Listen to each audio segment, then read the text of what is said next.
Welcome to ચેતુસ kitchen. આજે આપણે બનાવીશું ટેસ્ટી એવી ફરાળી ભેળ. નવરાત્રી ચાલે છે અને ઝડપથી પણ બની જાય અને ખાવાની ખૂબ મજા આવી જાય એવી આજે આપણે ભેળ બનાવવાના છીએ. તો એના માટે આપણે ફરાળી ચેવડો લીધો છે, અહીંયા આપણે દાડમ લીધું છે, અહીંયા આપણે દળેલી ખાંડ લીધી છે, અહીંયા દહીં લીધું છે, અહીંયા આપણે ચટણી લીધી છે, ગ્રીન ચટણી. એ ફરાળમાં ચાલે એવી રીતે લીધેલી છે. આની રેસીપી આપણે ઢોકળા બનાવ્યા હતા એની અંદર તમને મળી જશે. અહીંયા આપણે 2 થી 3 બટેકા બાફી લીધા છે. અહીંયા આપણે ચાટ મસાલો લીધો છે અડધી ચમચી જેટલો. અહીંયા આપણે મીઠું લીધું છે, 1 લીંબુ લીધું છે, 2 ટમેટા લીધા છે. અહીંયા આપણે શેકેલા જીરાનો પાવડર લીધો છે અને અહીંયા મરી પાવડર લીધેલો છે. એકદમ મજા આવી જાય એવી આપણે આજે ભેળ બનાવશું. તો આપણે દહીંને એક બાઉલની અંદર લઈ લીધું છે.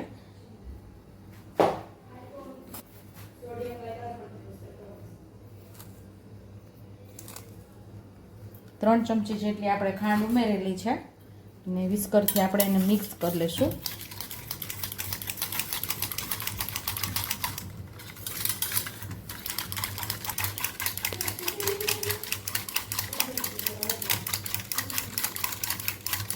ખાંડ લીધેલી છે, જે પ્રમાણે તમને ગળ પણ ફાવતું હોય એ પ્રમાણે ખાંડ ઉમેરવાની. અને દહીં તમારે બહુ ખાટું પણ નહીં અને મોડું પણ નહીં એવું દહીં લેવાનું.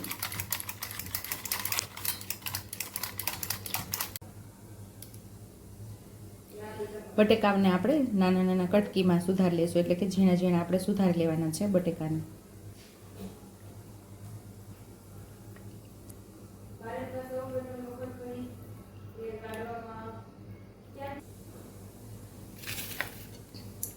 અહીંયા આપણે બટેકા સુધારી લીધા છે. હવે આપણે ટમેટાને પણ મસ્ત એવું ઝીણું ઝીણું આપણે સુધારી લેવાનું છે.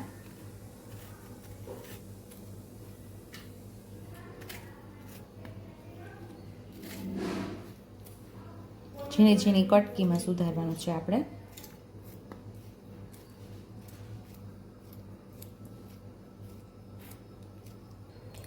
તો અહીંયા આપણે ટમેટા અને બટેકાને સરસ સુધારી લીધા છે. તો એક બાઉલ લેશું, એમાં આપણે મિક્સ કરશું ભેળને. ફરાળી ચેવડો લઈ લેશું, એમાં આપણે ટમેટાને ઉમેરી દઈશું, બટેકા પણ ઉમેરી દઈશું. થોડા આપણે ગાર્નિશ માટે રાખીશું.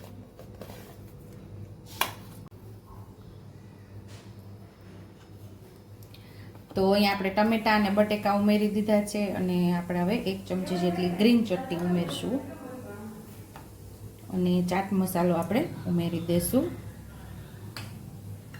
મરી પાવડર ઉમેરી દઈશું અને આપણે જીરાનો જે પાવડર બનાવેલો, જે શેકેલા જીરાનો એ પણ, એટલે કે ભૂકો કરેલો તૈયાર, એ આપણે અહીંયા ઉમેરી દઈશું. અહીંયા દરદરો કરેલો છે. સ્વાદ મુજબ આપણે મીઠું ઉમેરશું, એટલે ચાટ મસાલો ઉમેરેલો છે એટલે ચપટી જેટલું મીઠું ઉમેરશું. પછી ચાખીને આપણે ઉમેરશું. થોડા આપણે દાડમના દાણા ઉમેરશું, બીજા આપણે ગાર્નિશ માટે રાખશું.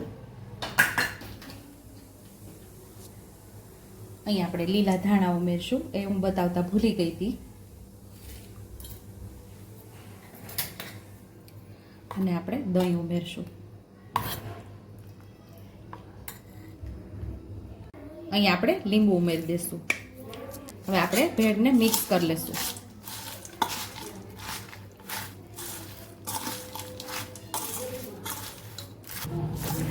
તો અહીંયા આપણી ટેસ્ટી એવી ભેળ તૈયાર છે. સર્વિંગ પ્લેટમાં હવે આપણે સર્વ કરી લઈશું. આપણે ગાર્નિશ માટે બટેકા રાખેલા એ પણ આપણે અહીંયા ઉમેરી દઈશું. કારણ કે તમે ન ઉમેરો તો ચાલે, મારે ફોટો પાડવાનો હોય એટલે હું ઉપરથી ઉમેરું છું. ટમેટા પણ ઉમેરશું. અંદર મિક્સ કરી દો તો બધું ચાલે.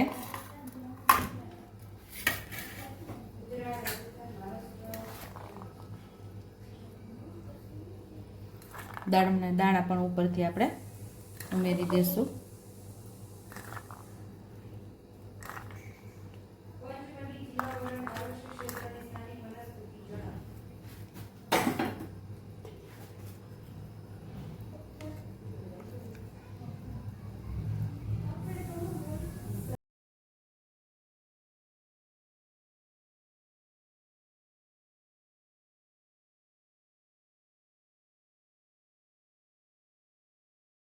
તો તૈયાર છે અહીંયા આપણી ટેસ્ટી એવી ફરાળ માટે નવરાત્રી સ્પેશિયલ ભેળ. જો તમને મારી રેસીપી પસંદ આવી હોય તો મારી રેસીપીને લાઈક કરજો, શેર કરજો, સબસ્ક્રાઇબ કરજો, બેલ આઇકોનને દબાવતા ભૂલતા નહીં અને કમેન્ટ બોક્સમાં કમેન્ટ કરજો કે મારી રેસીપી કેવી લાગી.